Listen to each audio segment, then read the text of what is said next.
el tema de violencia contra los periodistas en el país a nivel mundial es considerado como uno de los más severos del mundo, como país en guerra. Pues fíjese lo que sucedió. Un nuevo ataque contra la prensa en Veracruz. 2 reporteros que cubren la Nota Roja fueron atacados a balazos la noche del lunes. ¿Sabes dónde? En Poza Rica. Se trata de Eli Martínez, reportero del diario Noreste, y Raimundo Perdomo, fotógrafo, colaborador de La Opinión de Poza Rica y de medios digitales. Los dos se encontraban sobre la avenida 20 de noviembre, en la colonia Cazones, cerca del cruce con la calle 2, cuando hombres armados los interceptaron y abrieron fuego. Perdomo logró escapar, fue reportado estable, mientras Eli Martínez fue alcanzado por los agresores y privado de la libertad. En el sitio quedaron la motocicleta y la gorra de Eli Martínez, además de casquillos percutidos. Los agresores habrían colocado ponchallantas para dificultar la persecución y una patrulla estatal terminó chocando contra un vehículo de Pemex, ¿no? Para que se den una idea de cómo andaban las cosas.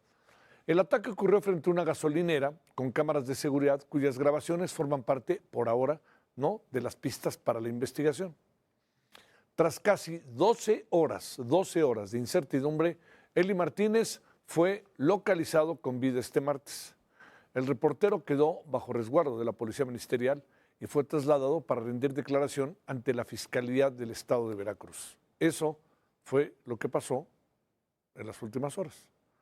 Hace poco más de 2 meses, durante el funeral del periodista Luis Ángel López Valdés, asesinado en Poza Rica, el reportero Eli Martínez exigía seguridad para la prensa y que el crimen no quedara impune. Hoy el propio Eli Martínez, fue víctima de un ataque armado y permaneció privado de su libertad durante aproximadamente 10 horas. Los acontecimientos registrados recientemente, donde compañeros de la fuente policíaca fueron objeto de acoso e intimidación por parte de elementos de la policía estatal, son una muestra preocupante de la falta de entendimiento sobre la labor periodística, porque documentar un hecho, tomar fotografías, grabar videos o transmitir información no constituye ningún delito, ni mucho menos una actividad ilícita.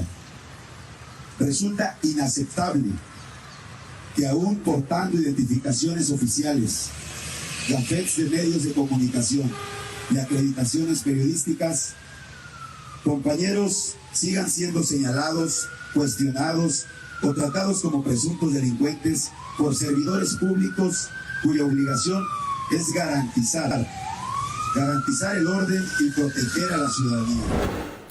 Veracruz continúa como el estado más letal para ejercer el periodismo en México. La Organización de las Naciones Unidas en Derechos Humanos ha documentado 15 asesinatos de comunicadores relacionados con su labor desde el año del 2016. Este año la violencia ya cobró la vida de 3 periodistas en Veracruz. El primero, Carlos Leonardo Ramírez Castro. Él fue asesinado el 8 de enero en Poza Rica, Veracruz. Tenía 26 años, cubría la Nota Roja. 5 meses después, recordará usted, el 11 de junio fue asesinado también en Poza Rica Luis Ángel López Valdés. Él era reportero de Vanguardia de Veracruz y director del llamado Reportaje Policíaco Veracruzano. Y en el caso último, el 3 de julio, la periodista Roxana Berenice Guzmán Ramírez fue encontrada sin vida después de haber sido secuestrada en el municipio de Nanchital. Recuerde usted escenas que fueron realmente lamentables, difíciles, brutales, violentas, cómo se metieron a su casa y la sacaron, la secuestraron y se la llevaron.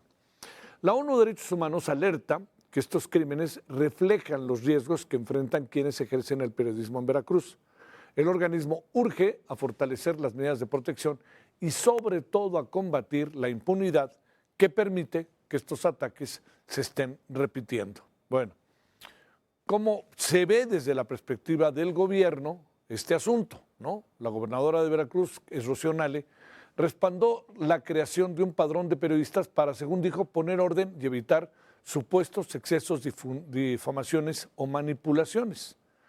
La propuesta que hay que reconocerlo, viene de una pregunta que se le hace si valdría la pena hacer esto. La clave es cómo responde, ¿no? Encendió las alertas por el riesgo de que un registro así pudiera convertirse en un mecanismo de control sobre la prensa. O sea, alguien va a decir, este es periodista, este no es periodista. ¿Y quién, con qué autoridad lo va a decir? Y ocurre en Veracruz, esa es la otra, uno de los estados más peligrosos para ejercer el periodismo en nuestro país. Donde este año ya, le reitero, han sido 3 comunicadores asesinados. La polémica creció y la gobernadora rectificó, tomó distancia de aquella propuesta. Nale se desdijo, aseguró que ella no pretende impulsar ningún censo de periodistas. Sostuvo que la idea surgió de los propios reporteros de Veracruz, en lo cual tiene razón, y que corresponde a la Comisión Estatal para la Atención y Protección de los Periodistas analizarla. Aquí, ¿qué es lo que sucede con todo el asunto? Es cierto que surgió de una pregunta, porque yo creo que el tema con los periodistas está muy caliente en todo el país, en algunos más que en otros. Veracruz es el ejemplo donde está más que en otros. Pero la relación es cada vez más tirante y pareciera que hoy preguntar se convierte en una especie hasta de agresión. Los periodistas los periodistas preguntan y en muchos casos ni siquiera los dejan terminar, porque inmediatamente pues el interlocutor los ataja y trata de responder antes de que una pregunta haya terminado. Y también hay otra variable, ¿no?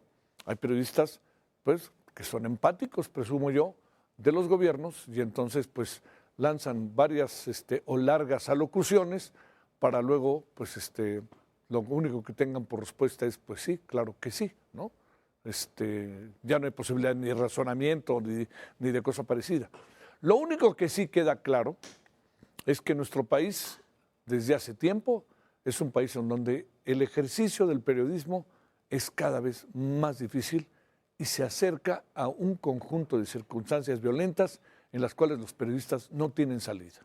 No tienen salida. Sobre todo, le diría yo, una cosa con todas las salvedades que tiene lo que le voy a decir. Una cosa es ejercer el periodismo en las grandes ciudades, en donde hay como una especie de circunstancia haloprotector de los propios periodistas y también una circunstancia en donde todo se va sabiendo, todos estamos enterados de todo. Y otra es en municipios, en donde los presidentes municipales, en donde los gobernadores, gobernadoras de estos estados y donde también, pues desde, ya saben, ¿no? Los grupos de empresarios, grupos de la delincuencia organizada, etcétera, pues llevan a cabo actividades que son brutalmente violentas y acaban con la vida de los periodistas y además queda todo en la impunidad. Vea usted lo rudo que es, lo doloroso que es para la sociedad. Olvídese para el gremio periodístico, para la sociedad, que quien pregunta, que quien analiza, que quien ve y quien hace pues un trabajo para informar a la población, resulte que es asesinado y que todo quede en el no pasa nada o en la impunidad. Vamos a investigar. Total, vamos a ver, que pase el tiempo. Eso es lo peor que nos puede pasar. Porque esto, ¿qué genera? Piénselo usted. Se ejerce el periodismo y entonces cuando uno ve eso, ¿qué puede hacer un periodista? Pues hacerse a un lado o, terrible, autocensurarse, porque sabe que si da un paso adelante le puede costar la vida. No es una exageración, es lo que ha venido pasando en nuestro país en los últimos años. Así que yo diría que en lugar de estar peleándose con los periodistas, pues simplemente entendamos que esto es un juego de toma y daca. Y digo el juego en el sentido de figurativo. O sea, periodistas y ciudadanos, periodistas, son ciudadanos, periodistas y gobernantes, pues están en un toma y daca constante. Y eso es lo que fortalece el ejercicio periodístico, la gobernabilidad y la democracia y la pluralidad. Pero si no se quiere eso, y si además se lanzan sistemáticamente diatribas o se lanzan todo un conjunto de acusaciones o de referencias o de, bueno, sí, ese no es periodista, bueno, ¿qué? ¿Sacamos el título? ¿Qué hacemos, no? ¿De qué se trata, pues? De lo que se trata es de la convivencia, no significa de la coincidencia, ¿sí? La convivencia nos hace una sociedad civilizada en esta materia. Y yo creo que el gobierno eso no lo ha considerado. Más bien Desde el sexenio pasado, yo creo que hay un sistemático ataque al periodismo. Se nombra, se menciona, además se hace escarnio, y esas personas a las cuales se les hace escarnio no pasa por alto que caminan y viven en esta sociedad, y en muchas ocasiones pues genera este escarnio reacciones de ciudadanos, y los ciudadanos en muchas ocasiones también pueden agredir a los periodistas, y no necesariamente hablo de algo físico, ¿no? Verbal, etcétera. Entonces no hay una especie de debate, sino más bien es porque aquel dijo, yo digo, o porque estamos debatiendo lo que el periodista pregunta, lo que el periodista escribe. Ese es el asunto. Oiga, tampoco creo que seamos la Madre Teresa de Calcuta, ni de broma, ¿no? Pues hay muchas cosas que se hacen, pero este es un ejercicio de ida y vuelta, pero se tienen que crear condiciones de civilidad, no de coincidencia. Ese es el asunto. Entonces, si hacemos listas, ¿para qué quiere, no? Si de repente hablamos de derecho de réplica y pasa lo que pasa, entonces se vuelve todo realmente muy difícil de poder convivir. ¿Por qué? Pues porque al final, le diría yo, estamos sistemáticamente enfrentados. Y habrá que preguntarse, ¿es el periodismo hoy la oposición o son los partidos la oposición? Lo digo desde la perspectiva del poder político. Bueno.